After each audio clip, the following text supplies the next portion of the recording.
किसी को भागने का मौका नहीं दिया जाएगा। ग्रैंड ऑपरेशन, नशा कर रहे थे, बंकार हुआ है, तो बंकार हुआ है, ग्रैंड ऑपरेशन। कराची के रोडों के ऊपर जब चादर डाल के अपने सरों पर ये लोग बैठे होते हैं और जब देखें कि चादरें बड़ी होती जा रही हैं और कराची की आवाम मोटरसाइकिलों की चोरी की वजह से इंतहाई परेशान है, और जब सर्दी का मौसम होता है तो इतनी बैटरियां चोरी होती हैं कि सुबह ड्राइवर सल्फ मार रहा होता है लेकिन वो स्टार्ट नहीं होती। सबब ये होता है कि मोटरसाइकिल वो बैटरी उनकी चोरी हो चुकी होती है। जब इस तरह के रोजाना की बुनियाद पर मामलात को देखा और फिर अल्लाह की भी मदद आई तो काम भी शुरू हुआ, कामयाबी मिली, समझ में भी आया। और ये सारा काम हमारा है सिंध पुलिस के साथ, ताकि इलाके में से क्राइम भी खत्म हो, जराइम भी खत्म हो, मंशियात भी खत्म हो, बहाली मराकिज की तरफ भी चले जाएं, आवाम का भी नुकसान ना हो और सरकारी इमलाक को जेरे जमीन जो ये नुकसान पहुंचा रहे होते हैं ये भी ना हो। ऑपरेशन, नशा कर रहे थे, बंकार हुआ है, तो बंकार हुआ है।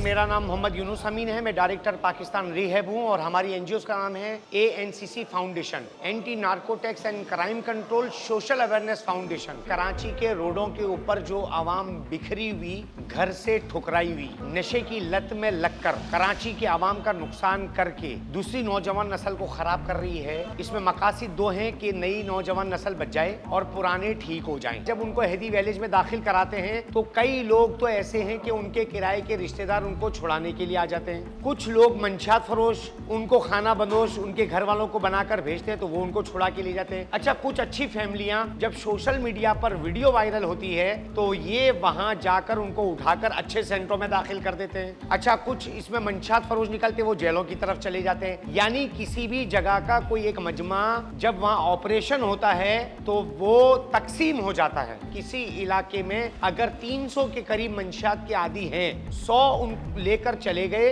तो उसमें से ये होता है कि खौफ के मारे जो बकाया 200 रहते हैं वो वहां बिखर जाते हैं ताकि नया मजमा ना हो, नई नस्ल खराब ना हो। तो पुलिस के साथ मिलकर जब उनसे हमारे राब्ता होता है, किसी SHO से उस इलाके में चले जाते हैं, आपस में कोऑर्डिनेशन करते हैं, गाड़ियां मंगवाई जाती हैं, फिर अल्हम्दुलिल्लाह फोर्स के साथ जाते हैं, इनको पकड़ के लाके थाने में डिवाइस से उनको चेक करते हैं, इनको सर जो है वो साफ किए जाते हैं, फिर हैदी में ले जाकर फैसल हैदी की निगरानी में हैदी विलेज में दाखिल करके साफ सुथरा करवा कर कपड़े पहनाकर इनको इलाज की तरफ हम गामजन करते हैं। बसूरत दीगर कोई मंशियात का आदि जाए और एक दिन में आ जाए तो सबब यह है कि इसको छुड़ाने वाले फाउंडेशन में पहुंच चुके हैं। किसी भी बहाने से रोड पर पड़े नुकसान करते हैं तो कोई फिक्र नहीं है किसी को। जैसे ही पुलिस लेकर इनको थाने में आ जाती है, हैदी जा रहे हैं, फौरन चीखें निकलना शुरू हो जाती हैं। चोरी वाले कबाड़ियों की, मंशात फरोशों की, सहूलतकारों की जो इनके जरिए क्राइम करवाते हैं कि अब ये हमारा माल कैसे बेचेंगे, ये चोरियां कैसे करेंगे, बाइक कैसे चोरी करेंगे। इस सूरत में ये लोग वहां जाते हैं इनके घर वाले बनकर और उनको छुड़ा कर ले आते हैं, और जो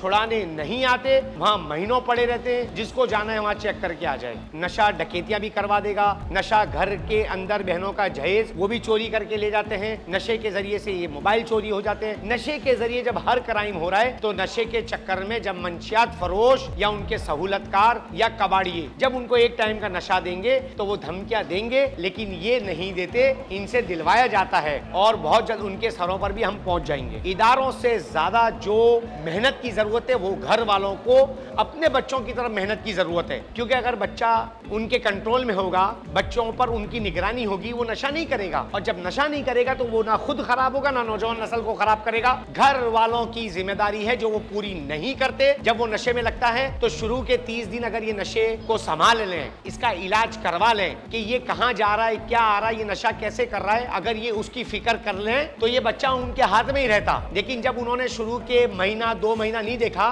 फिर रात को जब घर वाले मोबाइल चार्ज पे लगाकर सोए, जब सुबह उठे देखा तो गायब, पैसे अलमारी में तनख्वाह के रखे हैं गायब, बहन का, बेटी का, माँ बहन इनका जो जेवर है वो गायब। तो अब हम ये कह रहे हैं कि मैंने इसको लावारिस कर दिया, अब मैं इसका कोई जिम्मेदार नहीं, अब ये रोड पर आ गया। अब जब ये रोड पर आया तो अपने दूसरे दोस्त को लगाया, जो दूसरा दोस्त है उसने भी यही हरकतें की, फिर वो तीसरे को लेकर आए और वो 3 का मजमा 300 पर पहुंच गया। क्या हमें ये नहीं पता कि मेरा बच्चा फलाने चौक पर बैठकर नशा कर रहा है, कितने लड़कों के साथ, और हम भी उसको पैसे नहीं दे रहे? तो कभी हमने ये सोचा नहीं कि ये 1200 रुपए का नशा कहां से ला रहा है? ये हमारी गफलत से, हमारी लापरवाही से, और बाज लोग जब उन्होंने देखा कि वो आ रहा है और घर में काम भी नहीं कर रहा है, नशा भी कर रहा है, और ला के 1000 रुपए दिए तो घर वाले खुश हो गए। वो दर हकीकत मोटरसाइकिलें चुरा रहा है, वो दर हकीकत बैटरियां चुरा रहा है, वो दर हकीकत ऐसे क्राइम कर रहा है जिसकी वजह से उसको माल मिल रहा है। और जब ऐसे बंदे को हैदी में लेकर जाते हैं तो ये रियल घर वाले भी इनको छुड़ाने आ जाते हैं, क्योंकि कि वो रोज के 1000 रुपए दे रहा है, ये उनका भी कसूर है। देखिए बहुत सारे लोग संभले हैं, हमारा काम है कोशिश करना, मेहनत करना, रिहैब करना, उनको संभालना उनके घर वालों का काम है। 6 महीने के बाद वो आया, घर वालों ने 2 टाइम का उसको खाना दिया, घर वाले खुश हो गए कि हाँ ये ठीक हो गया। रात को फिर ये गया 11 बजे, 2 बजे आया। ये 6 महीने क्या 6 साल भी अगर रिहैब होकर आया और यही हालत रही तो ये दोबारा लग जाएगा। हमारा काम है जैसे छोटे बच्चे को स्कूल से लेकर आते हैं, उसकी हिफाजत करते हैं, उसको संभालते हैं। अगर 1 घंटा बच्चा कहीं देर हो जाए तो पूरा मोहल्ला शोर से उठ जाता है, गूंज जाता है कि मेरा बच्चा 1 घंटा हो गया नजर नहीं आया। इसी तरह जब ये बड़ा होकर नशे में लगता है तो इसी तरह हमें उसकी निगरानी करनी होगी। हर एनजीओ कर सकती है, जो जहां जहां पर भी करे वो करे। मैं तो ये कहता हूं कि ये सारे काम इदारों के साथ मिलकर करे और बहाली मराकिज की तरफ इनको भेजे। जो मुखैर हजरात है उनसे गुजारिश है कि वो बड़े बड़े सेंटर बनाए ताकि आवाम को बहाली मराकिज की तरफ लेकर आए, ताकि हमारा ड्रग्स फ्री पाकिस्तान जल्दी हो जाए।